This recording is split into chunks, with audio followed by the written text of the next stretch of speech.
thing we could do, well, good afternoon, guys. I hope you had a wonderful weekend. Thanks for coming to this. Raquel, as far as I know, is still coming sometimes, fashionably late. It's wonderful. That's great. So what we could do for a few minutes while we're waiting and just while we're gathered here is perhaps Angie and I both, we can update you a little bit since it's related to our topic for today on the blockchain governance initiative, since that's kind of a key point of the paper. So this is relatively new, this working group that we've stood up. We had a first meeting, what was it, just a few weeks ago, kind of like late October. And there's a lot of interesting projects happening under this rubric.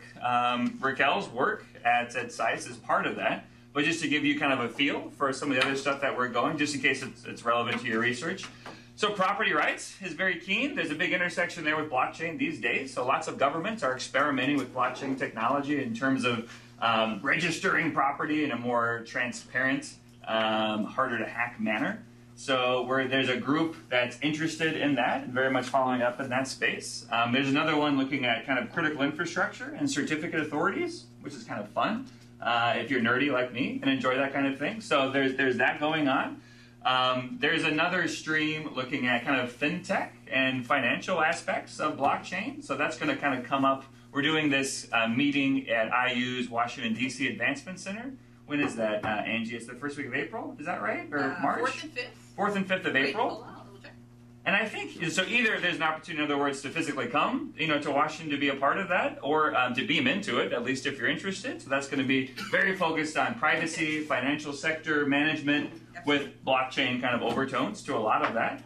So I'm not sure if the call has even gone out for that yet. Are we doing a call? No. So it will. So be on the lookout for that, because that's an opportunity as well, which could be a lot of fun. And there's even some interesting stuff like I'm finishing up this book project now, looking at sustainable development across a range of contexts. And there's been proposals to leverage blockchain in that context as well. There's these ideas for like climate coins and, and things like that, which a little bit pie in the sky, but they're still fun to think about and to poke holes in. So in other words, quite a lot. We had Kevin Warbach here as well, virtually joining in, who's a professor at Wharton. He just did a new book on blockchain. He's part of the working group.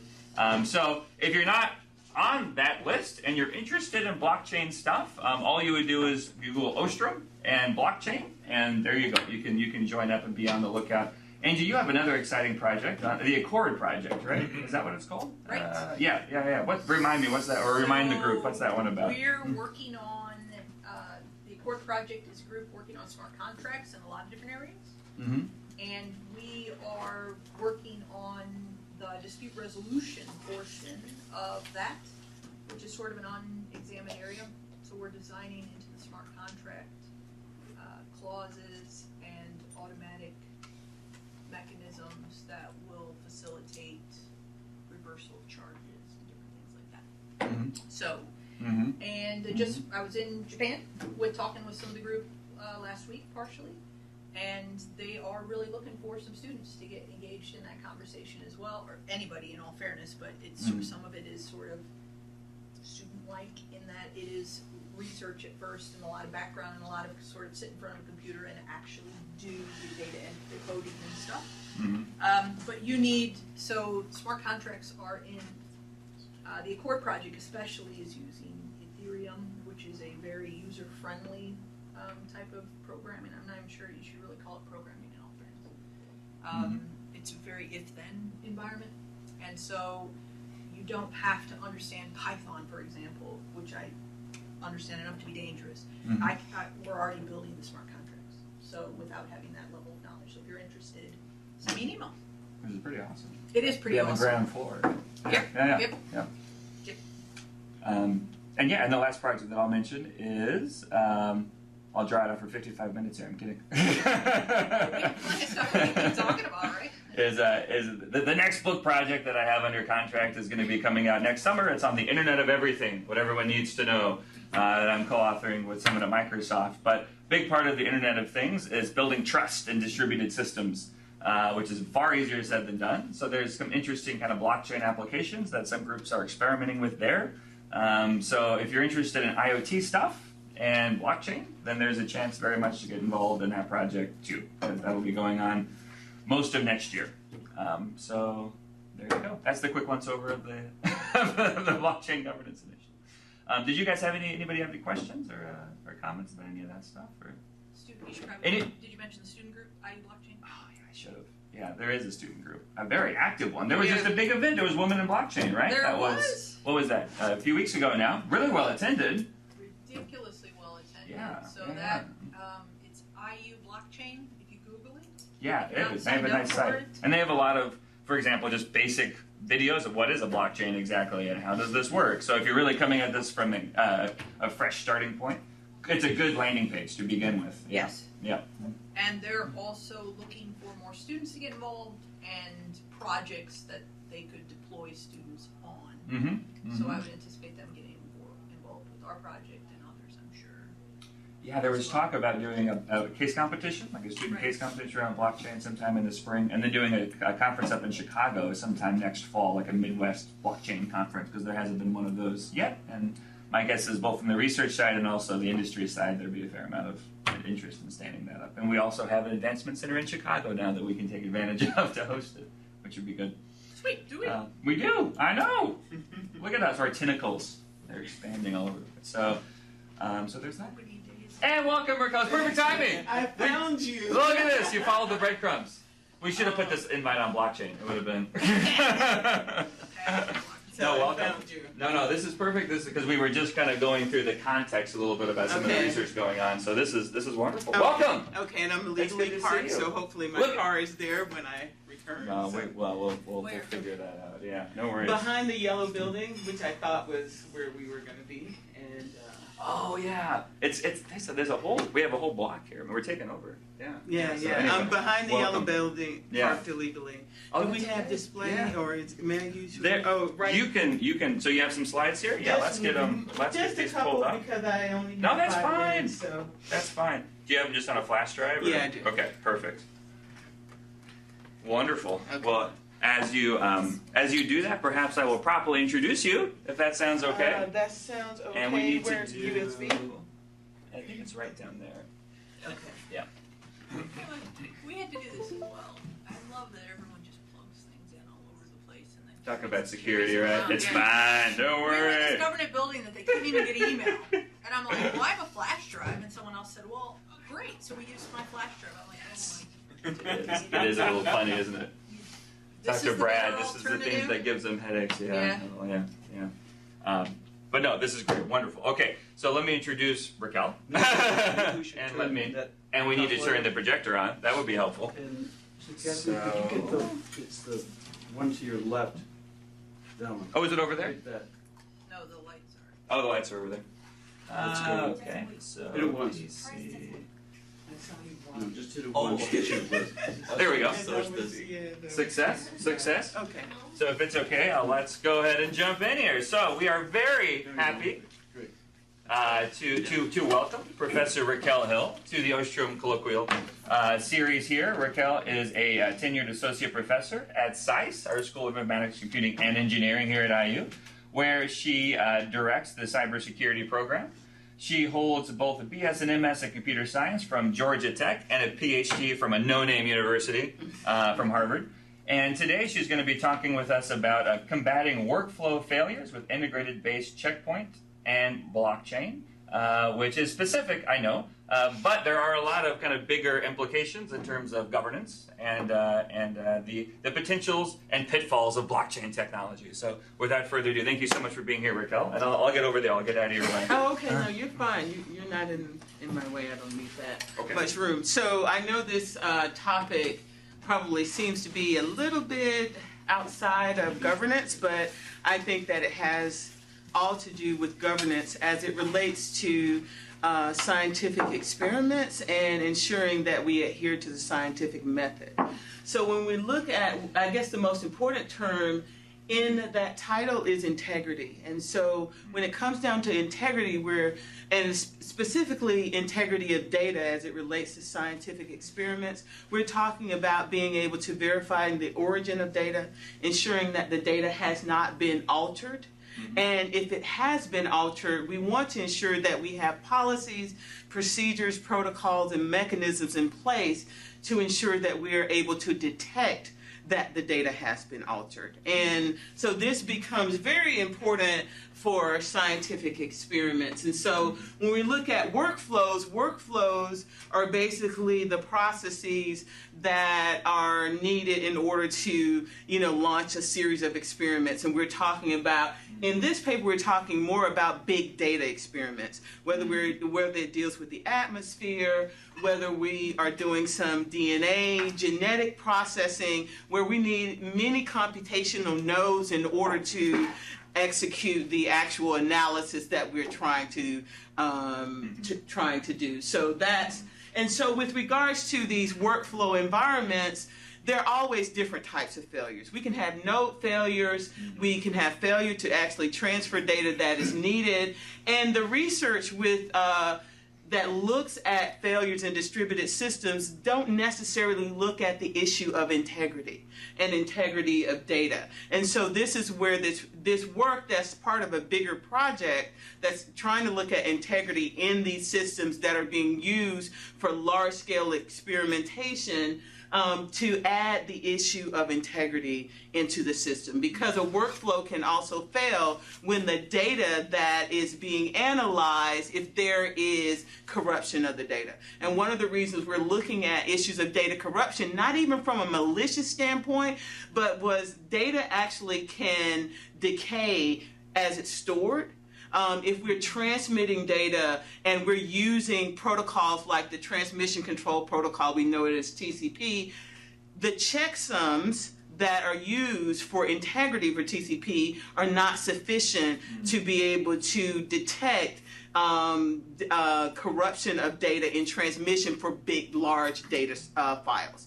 And so this is why we're looking at issues of integrity in workflow systems. But there's also the other component that if we want to do things like reproduce experiments, so if you look at some of the journals today, they require you to publish your data. They also, your method for analysis, and so that the data, the results can be reproduced. So going forward, one of the things that we're looking at is the issue of provenance of data. What is the origin of data? How has that data actually been touched? Can we maintain the metadata associated with this data for the lifetime of the data? And then we need provenance before we can actually do reproducibility. So this work kind of lays the foundation of one of our long-term goals, is to look at how can I ensure that, or how can I verify that the results that are presented as a part of this scientific work is actually reproducible, that the data is the original data, that the data has not been altered. And so this is work that I'm doing with my student Umkar, who's here to cheer me on. We have Karin Bahi and Max Ryan. They're at ISI, and Vaughn Welch here, who is the director of CACR. And so I use this particular issue as kind of like the motivating issue to look at issues of reproducibility. And so I'm not sure if you're familiar with the chapel on the right, but that is Duke's chapel from Duke University. But in 2013, basically we came to learn that there was a researcher at Duke in one of their medical labs that falsified data. And so this data reportedly was used in at least 29 medical reports, and also the data was a part of grant funding that was received that was in excess of $200 million. And so Duke is still now, I think, in litigation about this particular issue, and Duke actually admitted that the data was falsified. How many reports the data was a part of, it's unclear. They actually investigated 39 articles related to this data. And so this tells us what the problem is when it comes down to, how do we protect the integrity of our scientific experiments, and it becomes, a major issue. And so with integrity, the main part that we are doing is how do we protect this integrity metadata. And on the right, we basically have, blockchain. And I think you guys are probably familiar with the technology, but as it relates to integrity, like what is it actually providing? So the green block is actually our root block of the blockchain. All the chains are linked to, all the blocks are linked together in the chain. And what links the blocks together is that every block contains a checksum or a cryptographic hash of the prior block. And so they're linked together. So in order to alter anything that's stored on a block, you basically must alter everything prior to you. So all the blocks are linked together. The purple blocks are just, alternate options, because at some point you can actually have a fork in the actual chain where you have multiple nodes that are trying to write to the block simultaneously. And so there may be a point at which there is this fork. So that block may not be added. The purple block is not added because blockchain has a scoring algorithm that determines which block should actually be added at a certain place. Right? So each block contains a transaction data that's associated with that particular transaction. It has a timestamp. Timestamps are important because they help us to assure one part of the integrity piece, that I know that it indicates a freshness of the data. Like this is recent data. And so when we look at timestamps and security and ensuring integrity, it's all about preventing things like replay and those kind of things. It's an essential part of any mechanism that's preserving integrity of data. And so the cryptographic hash then is the part that we actually can use for verification that this particular block is actually the previous block. We take a hash of the previous block's transaction data and we compare it to the hash that's a part of the next block. So all of that is, that gives us kind of like the summary of integrity with blockchain. And so this is really, the paper that I gave you actually begins to provides us a general framework for storing and protecting integrity metadata. Hopefully I've given you in like this high level overview, like why this is important, for scientific experiments. And it provides the foundation for computational provenance, right? So with computational provenance, I just want to be able to track everything. How and where the experiment was carried out, input data used, and the output data actually produced. And so computational provenance facilitates reproducibility. So if I don't have computational provenance, I cannot reproduce the data. Reproduce the results. And so so the question that I have for this audience, because you guys specialize in governance, is like, what other elements do I need in addition to integrity that will allow me to actually, achieve reproducibility? So there may be some things that I haven't thought about. For example, trust. So trust is a big issue, trust of the infrastructure, trust of the actual algorithms for analysis. So there may be other elements that I'm looking at that are beyond integrity. And so those are the kind of things that, I wanted to talk about today.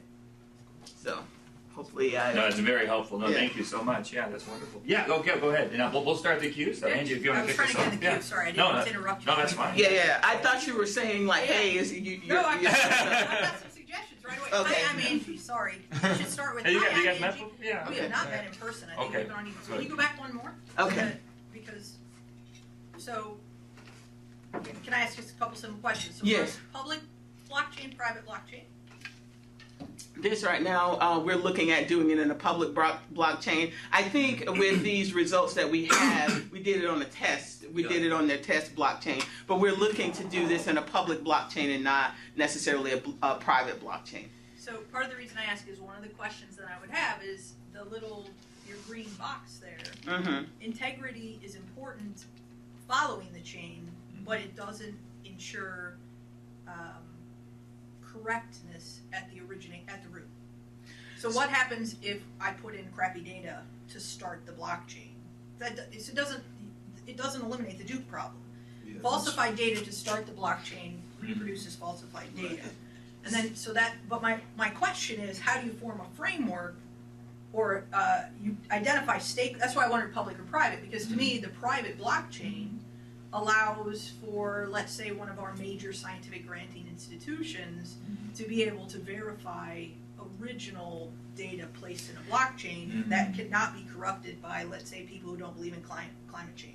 And so they create the blockchain with crappy data. And so one of the never kill it off. So this is not necessarily just a problem with the green block. No, of course. It's a problem with input data. Right. So it's like, if right now the assumption that we make is that the data, if someone provides us with data as part of an input of the process, and they give us a checksum for that data, we make the assumption that this is the original data. So this becomes a part of the piece that needs to be addressed with regards to origin authenticity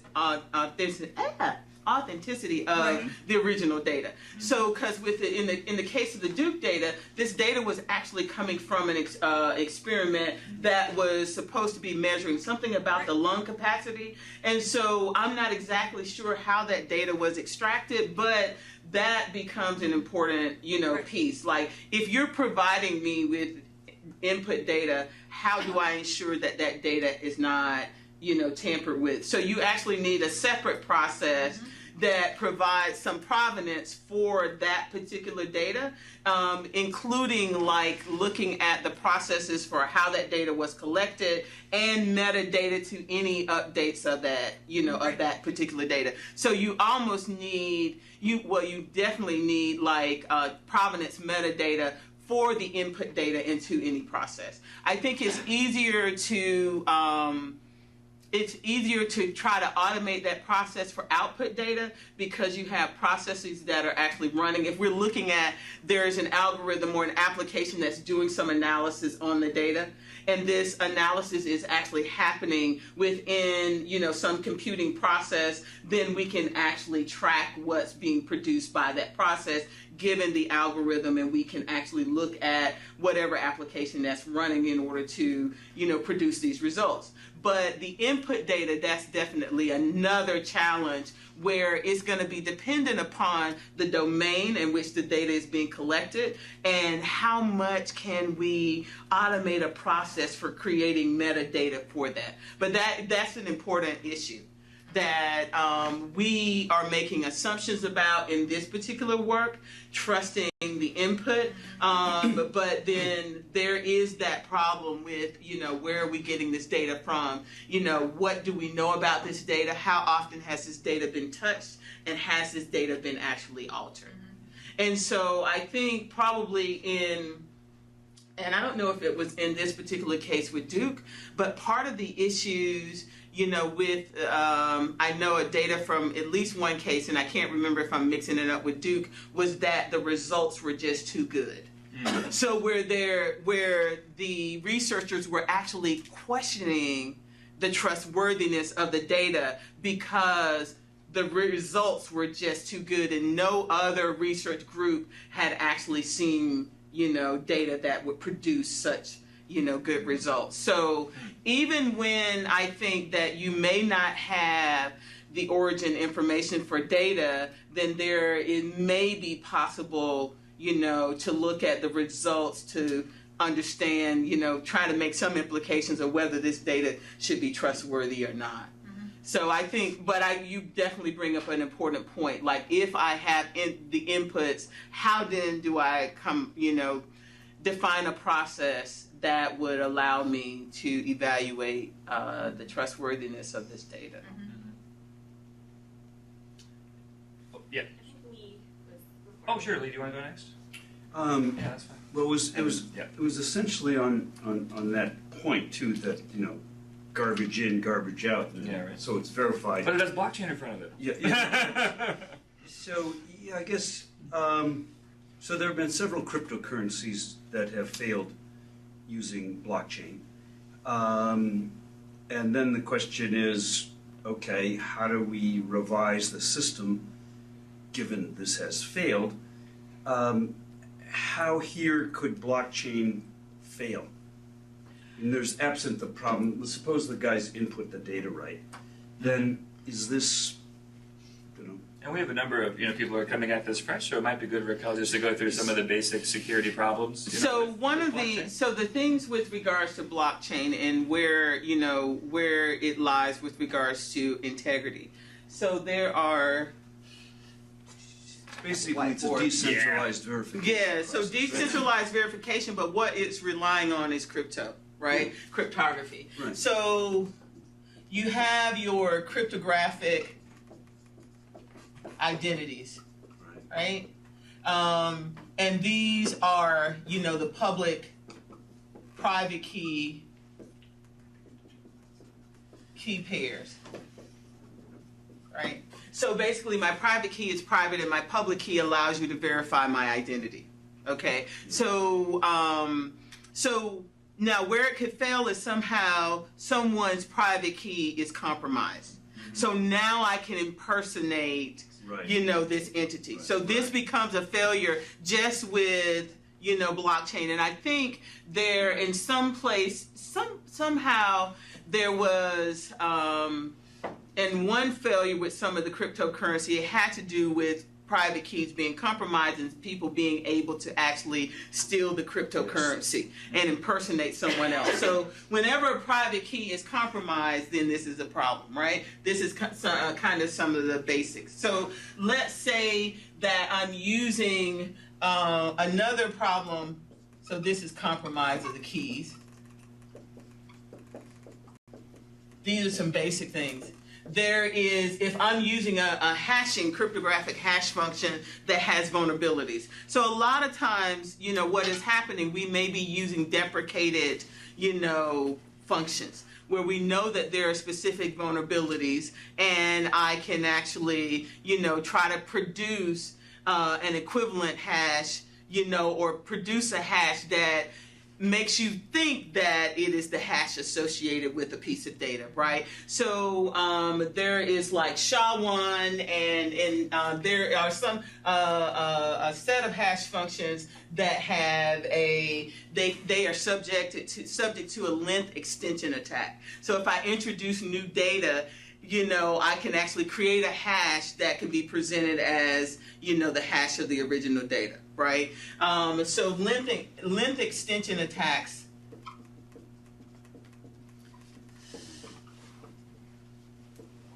on vulnerable hash functions, right? So these all become just because, we're saying we're using cryptography and everything is good, it doesn't mean that everything is good, right? There are also, anytime that we have a vulnerability, and let's say software bug in the software that implements whatever the protocol is, right? I always tell students in my classes, and James can tell you, there's no such thing as anything being completely secure, right? So if I got bugs, then that's a problem. And the problem that we have yet to address is trust of hardware, right? So if I have a public blockchain and I have public nodes that are not under my control, that are actually doing this computation for me, I'm making an assumption about whatever's running on that system, and that system is in a trustworthy state. So none of this is actually being verified.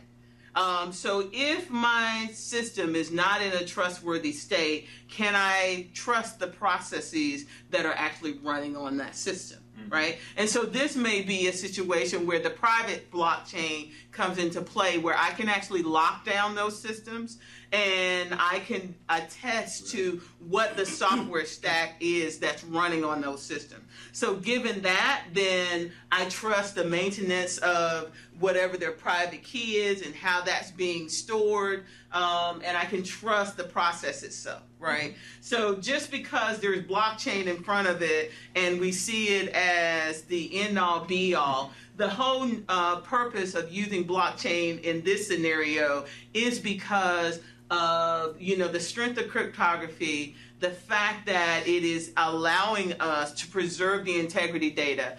The ledger is distributed, so there's not one copy of it. So just like with blockchain being stored on some remote hard drive, that hard drive can experience bit rot. There can also be, data transfer issues to and from. They're subjected to the same thing, but the nature of blockchain and it actually being distributed, and there are multiple copies of it, there's not one entity that owns it. We're making an assumption about the players within the blockchain that they are trustworthy, but we don't have the attestation of trust, and that they're not behaving maliciously.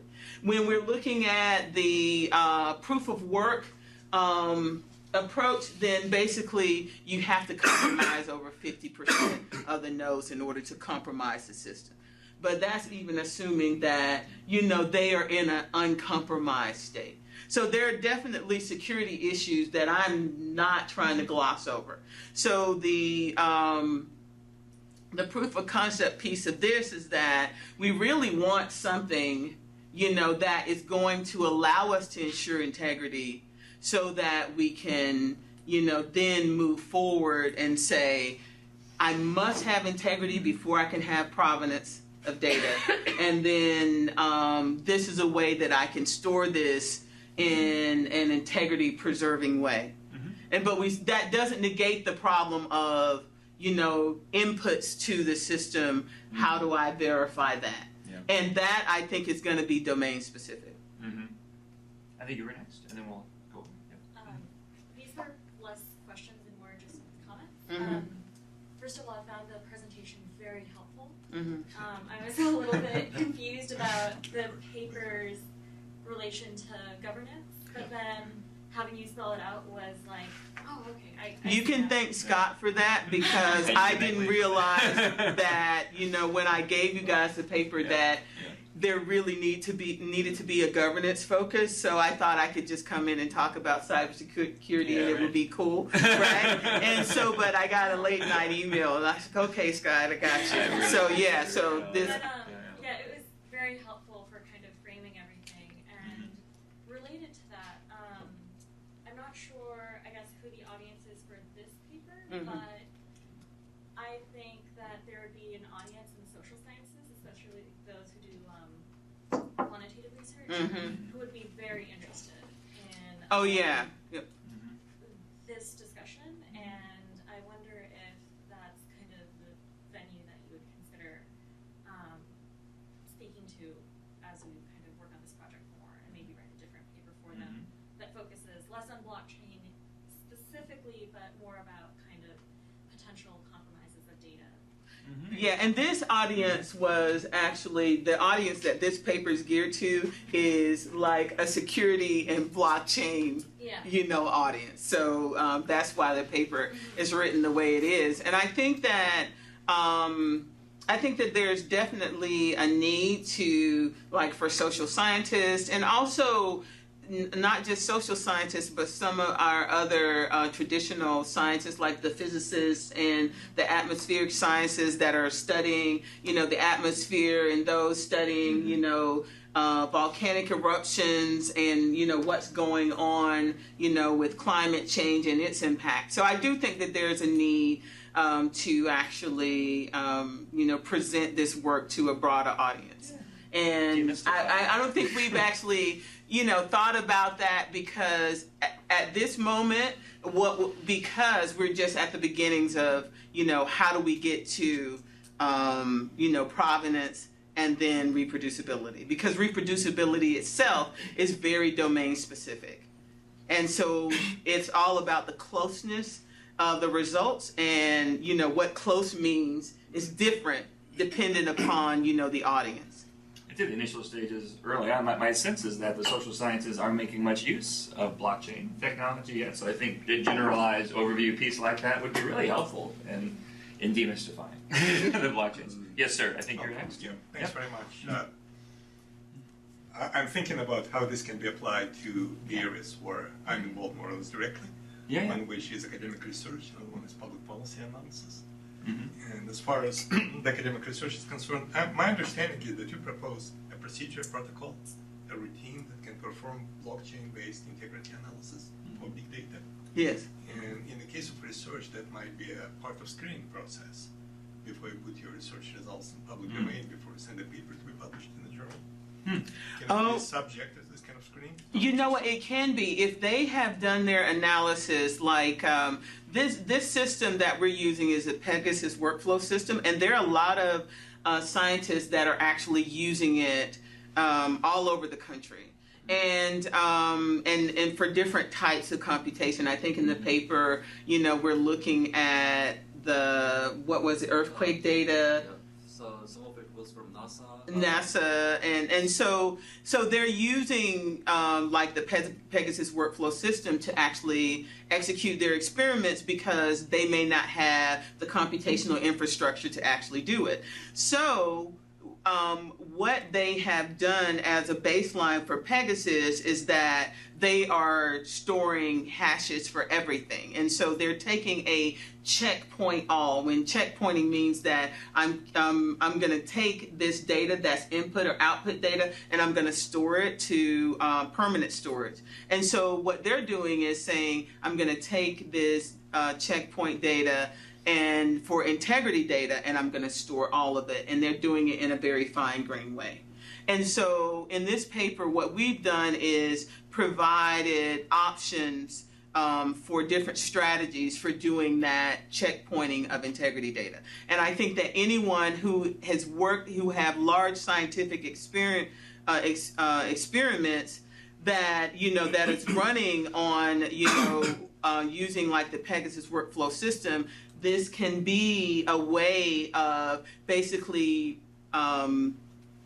creating provenance information for that experiment.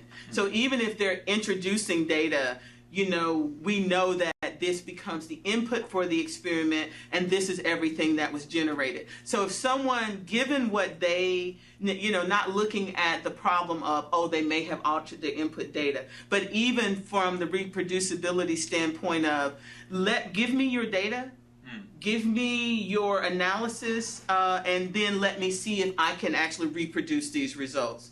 And so given that, you should be able to take what they have started with as their input and all of their processes that are running on it, and then just replicate that in a second workflow to compare and contrast that. Do you think it should be made, mandatory before you? I think that Request. And another question: should it be ex ante or ex post? In other words, before anything happens, I should present evidence that this integrity process has been run, or it can be triggered by someone else, or it could be a combination. Some random checks like IRS does, So what's the best way?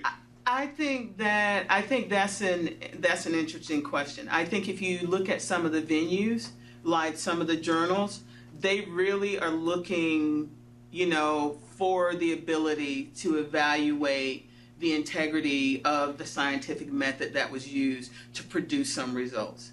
And so I think that they're leaning towards that.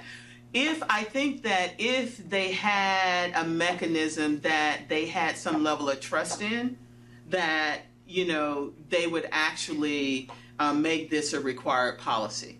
But I think before you go to, making a policy decision, we would need to address some of the key issues, like, for example, the origin of data issue. Like, I would not suggest that you make this a policy, and say that if you were to follow this process and we have actually maintained the integrity of your overall workflow, that that now everyone has to go through this policy, and yes, this proves that your data, is trustworthy. I would not say that, because there are several other issues, that would need to be addressed. I think that this would give a level of confidence, if you're able, if you're like, look, I ran this on this system. This system was running this operating system. This was this statistical package that I used for the analysis of the data. And all of that is documented. And you had integrity information to actually, corroborate that. Then I think that it begins to be the first step to moving towards a scenario where you could have this as, you can begin to discuss what policy looks like around this. But I am not going to say, yes, you should definitely do this and this should be the policy, because this is not fail-proof, that there are issues that need to be explored. But I think all the other, some of the other approaches with Provenance begin to discuss what is needed, but not necessarily providing a mechanism to provide what is needed. And if I may, real quick, my final question is, do you think that can be applied also to ensure integrity of electoral processes, electoral fraud? I actually thought about this before I came in, and I thought you guys would probably ask this question. And I think, and this would definitely be a scenario where you would want a private blockchain that is, where you can actually lock down the system, and maybe it is managed by a bipartisan group or a nonpartisan group, and it's all about securing of the system and trustworthiness of the system. So there has to be some trusted hardware incorporated into the overall system. And exactly what it is running, and that is easier to do in a static environment. And for election processes, it's easy, what needs to be running on the system. It's easier to lock it down. I'm not sure if you guys are familiar with some of the trusted hardware that is being produced. And probably around 2005, there was a trusted platform module that was being shipped in all of our laptops, right? Not a lot of use came out of that. And I think Windows had, what was it called, Bit Checker or Bit something, where they could lock down your computer using this. But the whole premise, what was it? Locker? Probably was BitLocker. I can't remember the name of it, but it was about, I can encrypt your disk using this trusted platform module, and if you were in you could set it so that only if you were running a certain level of software. But the trusted platform module was basically to work in conjunction with your operating system. And as you're loading different pieces of software and going through the boot process, it would measure the executable that was being actually loaded. And given that it was its own CPU, it could attest to some remote party that this machine is running this OS, it's running this bootloader, these are the other pieces of software that have loaded up, and because it was coming from a separate piece of hardware outside of the operating system, then you could trust it. It had its own cryptographic keys and things like that. So the technology has transitioned, and I think it's Intel that has SGX as its trusted infrastructure, where I divide my software up into pieces and I run the trusted pieces in this isolated environment, right? So it's easier to lock down a system that is static, where it's not a user system that we're changing because every day, because we got Windows updates, we're loading new software, we're changing the Windows registries. But if I had an environment that I knew I didn't expect to change, I could lock that environment down, and then I could use something like blockchain to record the votes. And you can't change, the votes. If my crypto is the strength of the crypto can be attested to, and I know that I'm using the right hash algorithms without vulnerability, then what I'm recording is immutable. And if I lock down the hardware, then I can actually trust the processes that are running on the hardware. So this idea came up a lot in our Making Democracy Harder to Hack workshop a few weeks ago that we held in DC with ANU. And there was a lot of skepticism on the part of our technical colleagues about the benefits of blockchain in this context. Gene brought this up, as well as people from National Science Foundation. There's a group at MIT that's very keen on exploring the possibilities, but so far, very, very few people have been proponents, that I found at least, of it. There was one precinct we talked about in West Virginia that tried it in the primaries earlier this year. So, I mean, it's being prototyped, it's out there. But so far, most jurisdictions are going back toward they're running the opposite direction, toward back to paper, much more than toward blockchain. And I think both of you had questions or comments, or all three of you apparently. So there you go.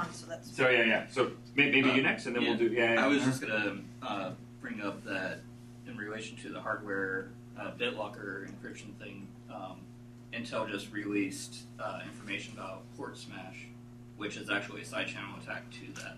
Yeah, that was the. I think they had a side channel attack on their SGX. And there were, the thing is, even with the problem with the trusted hardware, the TPM, was that it was a co-root of trust, right? Meaning that, okay, I have another partner here, right? And that partner was the operating system. Now I'm having to trust software, to actually make the call to the TPM. So one of the things that when I was working with IBM on their cryptographic coprocessor is that I wanted them to incorporate the ability to do the attestation from the cryptographic coprocessor. That I would actually boot up. What would boot would not be the operating system, but what would boot would be the cryptographic coprocessor, and it would control the system before you start loading up the software. So I would boot the computer from the cryptographic coprocessor. And why I like the cryptographic coprocessor?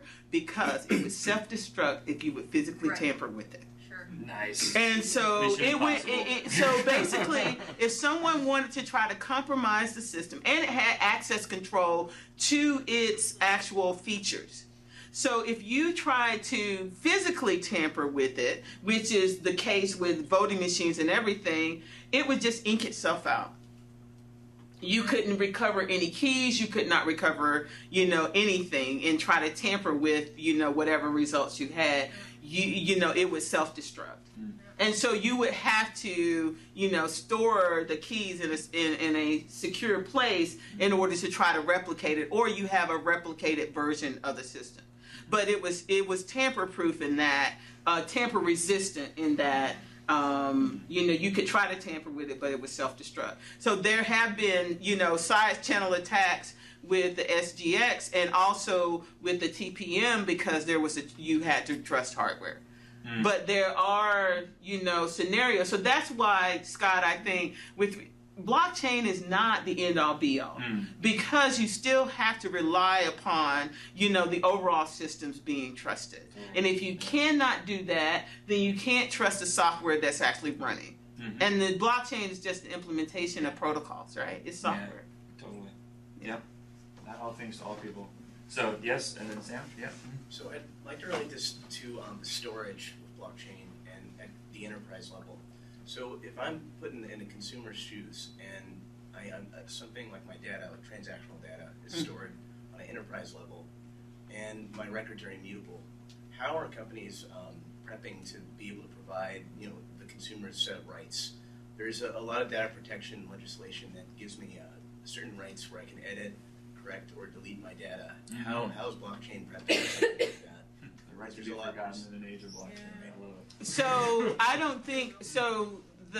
With regards to, you can update data in blockchain, right? And so just because the block is not changeable, you can't change what's in a block, but you can add an update, to a record, and it's stored as a subsequent block. So then there's the history, right? So with regards to the other issue you're bringing up, so what if I don't want my data as a part of this at all? Or change my mind later, and I'm already stuck there. And you're kind of stuck there, right? But right now there is even now you don't have any assurance that when you opt out of something or you decide that you no longer want your Facebook account, that your data is actually deleted. And more than likely, your data is not deleted. So this does not allow you the option of, removing your data once that data is stored there. And should companies be storing data in the blockchain, your personal information in the blockchain, that in itself is very questionable. Right. But let's just say it's just transactional data. something of that sort. Not necessarily personal. Well, I guess in a way that is. What it ends up being personal because if I have enough transactions about you, I can probably Right. make inferences about who you are. And what's personal is changing a lot. Like IP addresses are personal under GDPR now, right? You know, so you know, if I'm just looking at what was it, Target, and the example where based on the purchases, they started sending coupons for baby diapers and other things, and it ended up the daughter in the home was actually expecting a child, right? So even that level of transaction data, you're buying milk in combination with something else, right? Yeah. You know, that has some indication. Let's do Sam, and we'll come back to Angie. This is not way outside my technical expertise. It's just about applications. Okay. So there are countries like Iceland undergoing like the constitutional reform process, and they're crowdsourcing it. There have been proposals for things like democracy kiosks, where people will input information. I know as we're moving in from the information to like the reputation age, the question of whether videos or infographics or pictures have been altered, like changing Deepfakes. Barack Obama's actual face to move with different words. Is there something that systems like a social media platform could do to use these same procedures to detect alterations? You know, I understand that it doesn't solve the problem of the origin, but if journalists and such put something into the public domain when it was originally recorded, could other systems adapt around this sort of practice to make the application extend beyond just academic research, but into information integrity in the public sphere? So, using your example of, a recorded, voice, right? And has this voice been altered? I'm not sure if, just doing a simple checksum of data is going to be able to detect that this voice has been altered or words have been added, right? Because I may be able to produce a file with the same bit representation, but it gives me something different as what is heard audibly, right? So you would need additional techniques to begin to compare the sine wave of this file for the voice to that, right? So integrity, trying to determine integrity of data and something hasn't altered may be different. If and because I don't work in that space with regards to audio, if I could say definitively that if I have this voice recording, there is not a different voice recording that would map to the same bit level representation, then I say, oh yeah, you could do that. But I don't think that, I think it may be possible to have two files, but what you hear is something that is actually different. And so then you need other mechanisms for determining the integrity of that data and whether something has been altered or not. And it's not necessarily about the bit level representation of the image or things like that. This came up as well during the workshop a little bit. And it's my understanding, correct me if I'm wrong, Raquel, that forensically the techniques are possible to determine a lot of these deep fakes, but it can take a while. And the trick is doing it at the scale we're going to be seeing in 2020 to debunk these things as close as possible to in real time.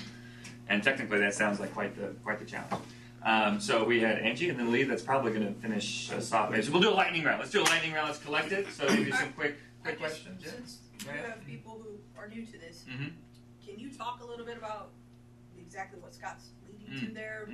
Blockchain is not everything, so I mean. What's the next panacea? Please. Yeah. Well, the thing is, talk through some of the hype for us, okay? Don't leave the room without. Because the Target is a good example. Target wouldn't store your information, your data that way, right? So can talk through some of the hype and or have a quick conversation about this is hype, this is real. Okay. You know what I mean? Okay. I'm trying to. I think a lot of it. I think a lot of it is hype, right? Yes.